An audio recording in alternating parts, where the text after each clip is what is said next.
News 7 Tamil, பொறுப்பும் பொது நலமும். அனைவருக்கும் வந்தனம். ஆன்மீகத்தில் சொல்லியிருக்கக்கூடிய மிக முக்கியமான கருத்துக்களை நம்மளுடைய வாழ்க்கைக்கு தேவையான மாதிரி பயன்படுத்திக்கிட்டு எப்படி நம்மளுடைய வாழ்க்கையை முன்னேற்ற பாதைக்கு கொண்டு போகலாம் அப்படிங்கிறத தான் நம்மளுடைய அன்றாட ஆன்மீகம் நிகழ்ச்சியில் நம்ம தினசரி பார்த்துக்கிட்டு வரோம். மாறிட்டு வர காலகட்டத்துக்கு ஏற்ப தொழில்நுட்பங்களும் நாளுக்கு நாள் வளர்ந்துக்கிட்டே வருது. அப்படிப்பட்ட தொழில்நுட்பங்களுக்கு நம்மளுடைய மனித குலம் அடிமையாகிட்டே வருது அப்படின்னு சொல்லலாம். ஏன் மனித குலம் தொழில்நுட்பங்களுக்கு அடிமையாக கூடாது அப்படிங்கிறத ஆன்மீக கருத்துக்களை எடுத்துக்காட்டா வச்சு 4 வங்கியில தலைவராக பணிபுரிஞ்சு ஓய்வு பெற்றவரான திரு டி.எஸ். ராகவன் அவர்கள் இன்னைக்கு நம்மளுடைய நிகழ்ச்சியில சொல்ல போறாரு. பார்க்கலாம்.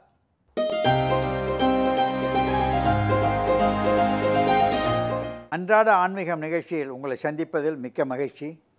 உங்கள் அனைவருக்கும் எனது அன்பான, கனிவான, பணிவான வணக்கங்கள். ஆன்மீகம் நம்முடைய அன்றாட வாழ்க்கைக்கு அறுதுணையாக, அரவணைப்பாக அறிவுரைகளை கூடி வளர்த்து செல்கின்றது.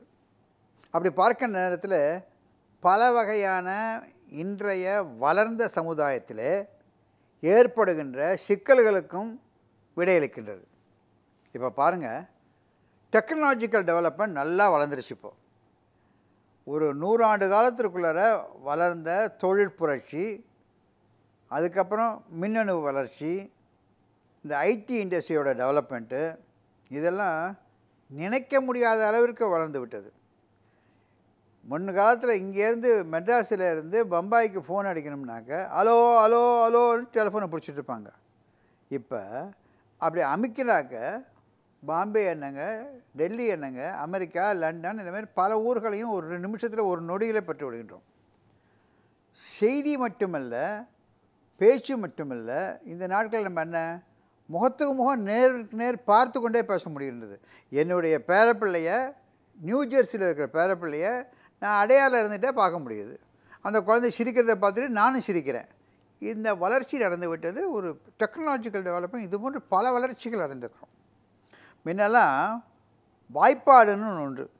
அந்த வாய்ப்பாடு பாருங்கள், 100, 10, 9, 8, 7, 6, 5, 4, 3, 2, 1 என்று பெருக்கள் மட்டுமல்ல, அந்த 1ல் பாதி அரை, அரையில் பாதி கால், காலில் பாதி அரைக்கால், அரைக்காலில் பாதி மகாணி, மகானில் பாதி வீசம், 1×32, 1×64 பெருக்கிறது அளவுக்கு மனப்பாடம் தெரியும் மக்களுக்கு.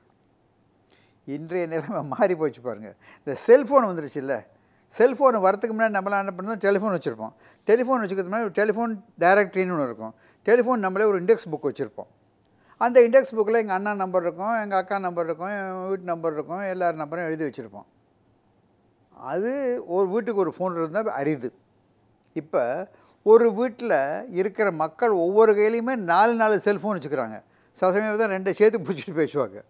ஒரே செல்ஃபோனில் 2 சிம் கார்டு போட்டுக்கலாங்கிறாங்க. இதுபோல் பல வளர்ச்சிகள், அசுர வளர்ச்சி அடைஞ்சிருக்கு. மிக மிக மகிழ்ச்சியான வளர்ச்சி. இதில் என்ன ஆயிடுச்சு, இப்போ டு பி ஆனஸ்ட், என்னுடைய ஒய்ஃப் ஃபோன் நம்பரை கேட்டிங்களா எனக்கு சொல்ல தெரியாது. எனக்கு மிக மிக நெருங்கிய உறவினர் இன்றைய நிலையிலே பார்க்க போனாக்கா என்னுடைய மனைவி தானுங்களே. ஆனால் என்னுடைய மனைவியினுடைய டெலிஃபோன் நம்பர் எனக்கு தெரியாது. அதை நான் லோடு பண்ணி வச்சுருக்கணும். என்னுடைய மனைவியின் பெயரை போட்டு அவருடைய புகைப்படத்தையும் அதில் வச்சு அந்த பார்த்தாக்கா இப்போ புகைப்படம் தெரியும், என் மனைவி பெயர் தெரியும், அதை அமைக்கினாக்கா அந்த நம்பர் வருது. மிக வளர்ந்த வளர்ச்சி. ஆனால் என்னுடைய மூளை வளர்ச்சி குறைந்து விட்டது. My faculties have come down. முன்ன 1×64 வாய்ப்பாடு சொன்னவங்க இன்றைக்கி 37×3 எவ்வளவுங்க? கொஞ்சம் இருங்க, கம்ப்யூட்டரை போட்டு பார்த்து சொல்கிறோம். 37×3னாக்கா அங்கே டக்குன்னு சொல்லியிருப்பாங்க, 112ன்னு சொல்லியிருப்பாங்க. அந்த வளர்ச்சி, வாய்ப்பாடுங்கிற வளர்ச்சி போயிடுச்சு. இது வளர்ச்சியா வீழ்ச்சியா? இது போன்று பல காரணங்கள். இது மனிதனுக்கு இந்த கம்ப்யூட்டர் இல்லாமல் 37×3 என்னன்னு சொல்ல முடியல, 33×7 என்னன்னு சொல்ல முடியல.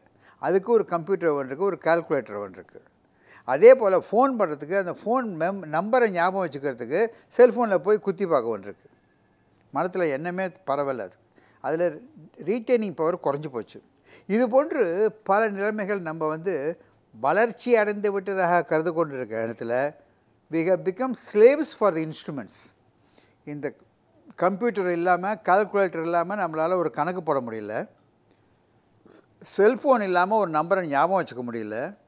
இது போன்று இருக்கின்ற நிலைமை மனிதனுக்கு எதற்கு எடுத்தாலும் ஒரு ஆயுதம் தேவைப்படுகின்றது, ஒரு இன்ஸ்ட்ருமெண்ட் தேவைப்படுகின்றது. ஒரு பொருள் அவனுக்கு இன்ஸ்ட்ருமெண்ட் இல்லாமல் ஒரு காரியத்தை செய்ய முடியல. ஆனாக்க நம்முடைய முன்னோர்கள் இது தேவையில்லாமலே இருந்தார்கள். அவன் தாங்க வல்லவன். இது எதுக்குத்தான் இப்போ இந்த இப்போ செல்ஃபோனு காணா போச்சுன்னு வச்சுங்களேன், என் ஒய்ஃபை நான் கான்டாக்டே பண்ண முடியாது, என் மகனை நான் கான்டாக்டே பண்ண முடியாது, அவங்களோட பேசவே முடியாது. இந்த நிலைமை இப்போ உருவாகிருக்கிறது.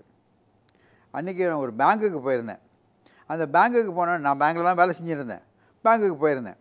அந்த பேங்கில் போனாக்க ஒரே கூச்சல், மக்கள்லாம் ஒரு புரண்டு நிற்கிறாங்க. என்னப்பான்னு மேனேஜரை கேட்டேன். இல்லை sir, system failure sir, computer work பண்ண முடியல சார். அங்கே மக்கள்லாம் என்னையா 4 நாளாக பணம் கொடுக்க மாட்டேங்கிறீங்க, ஏதாவது ஃப்ராட் ஆகி போச்சோ என்னெல்லாமோ கேட்குறாங்க. ஏன்னாக்கா 4 நாளாக அந்த வங்கியில் கம்ப்யூட்டர் வேலை செய்யவில்லை, சென்ட்ரல் சிஸ்டம் ஒர்க் பண்ணலை. அதனால் ஒரு பிரான்ச்சிலேருந்து ஒரு பிரான்ச்சு வந்த பணம் வந்தது தெரியல. எப்படி பாருங்கள், இயந்திரத்தின் அடிமையாக மனிதன் மாறிவிட்டான். இது வளர்ச்சியா இல்லையாங்கிறது நம்ம தெரிஞ்சுக்கணும். இயந்திரங்களின் அடிமையாகப்பட்டோம் என்பது மட்டும் உண்மை. இதற்கு மாறாக 2 நிகழ்ச்சிகள் ராமாயணத்தில். அதாவது என்னன்னாக்க, இயந்திரங்கள் என்பது தேவை, இயந்திரங்களை நம்முடைய கண்ட்ரோலில் வச்சுக்கணுங்கிறது தான் முக்கியம். அதைத்தான் சொல்ல வருகின்றன ஒழிய இயந்திரங்கள் தேவையல்ல என்று கூறவில்லை. கம்ப்யூட்டர் தேவை, ஆனால் இந்த கம்ப்யூட்டர் ஃபெயிலியர் வராமல், இந்த கம்ப்யூட்டர் டவுன் ஆகாமல் பார்த்துக்க வேண்டியது நம்முடைய தேவை. ராமாயணத்தில் ராமன் கதாநாயகன், வில் வீரன், கோதண்ட ராமன், பல அஸ்திரங்களையும் சஸ்திரங்களையும் தெரிந்து கொண்டவன். விஸ்வாமித்திரர் அவனுக்கு பலவிதமான அஸ்திர சஸ்திரங்களை சொல்லிக் கொடுத்துருக்கிறார். நெருப்பை வரவழைக்கிற ஆக்னேயாஸ்திரம், மழை பொழிவிக்க வாருணேயாஸ்திரம், வாயுவாஸ்திரம், இது மாதிரி பிரம்மாஸ்திரம், இது பல அஸ்திரங்களை கற்றவன். இருப்பினும் காட்டிலே தனித்திருக்கின்றான், நாட்டை விட்டு வெளியேறியிருக்கின்றான், மனைவியுடன் படுத்திருக்கிறான். அந்த நேரத்தில் காக்காசுரன் என்று ஒருவன் வந்து, ஒரு அசுரன் சீதையின் பால் மயக்கமுற்று அவளை தொந்தரவு செய்கின்றான். அப்போ இவன் என்னத்தை அஸ்திரத்தை தேடிட்டு இருக்க முடியுமா, வில்லை எடுக்க முடியுமா, அம்பை நோகம் வைக்க முடியுமா, எய்ய முடியுமா பார்த்து பாருங்க. ஒரு டிஃபிகல்ட் சுச்சுவேஷன், எமர்ஜென்சி சுச்சுவேஷன். அந்த எமர்ஜென்சி சுச்சுவேஷனில் அவன் ஆயுதத்தை தேடிட்டு இருந்தான்னாக்க என்ன செய்ய முடியும்? அந்த காக்காசுரனை வதைக்க வேண்டும், காக்காசுரனை தண்டிக்க வேண்டும். அப்பொழுது அவன் வில்லையும் தேடவில்லை, அம்பையும் தேடவில்லை. அங்கே ஒரு புல்லு கிடக்கின்றது, தர்பைப்புல். அந்த தர்பைப்புல் எடுக்கிறான், அதையே பிரம்மாஸ்திரமாக ஏற்று, அதையே பிரம்மாஸ்திரமாக மந்திரித்து அவன் அந்த காக்காசுரன் மேல் வீசுகின்றான் ராமபிரான். ராமன் ஒரு வல்லவன், நல்லவன் என்பது உண்மை. ஆனால் நல்லவனாயும் இருந்து வல்லவனாயும் இருக்கின்ற ராமன் அந்த தர்பை புல்லிலே பிரம்மாஸ்திரத்தை வைத்து அதை இணைத்து அதை மந்திரித்து புல்லை வீசுகின்றான். பிரம்மாஸ்திரம் ஆகிய தர்பை காக்காசுரனை துரத்துகின்றது. அவன் 3 உலகங்களிலும் செல்கின்றான். பல இடங்களிலே எல்லா தேவர்களும் காலிலே விழுந்து சரணடைந்து பார்க்கின்றான். எங்குமே அவனை ஆட்கொள்ள முடியவில்லை, தடுக்க முடியவில்லை. பிறகு ராமன் காலிலே விழுகின்றான், ஒரு கண்ணை பெற்றுக்கொண்டு அவனை விடுவிக்கின்றான். இது ராமன் செய்தது. மற்றொன்று பாருங்கள், அனுமன் இலங்கையிலே செல்கின்றான். அவனுடைய வீர தீரங்களை பார்த்துவிட்டு, அவன் செய்கின்ற வினையை பார்த்துவிட்டு, அவன் அங்கே வந்து நிற்கின்றான், சீதையுடன் பேசுகிறான் என்று தெரிந்து கொண்டு அவனை கட்டி பிடித்து இழுத்து வருவதற்காக ராவணன் பல அரக்கர்களை அனுப்புகின்றான்.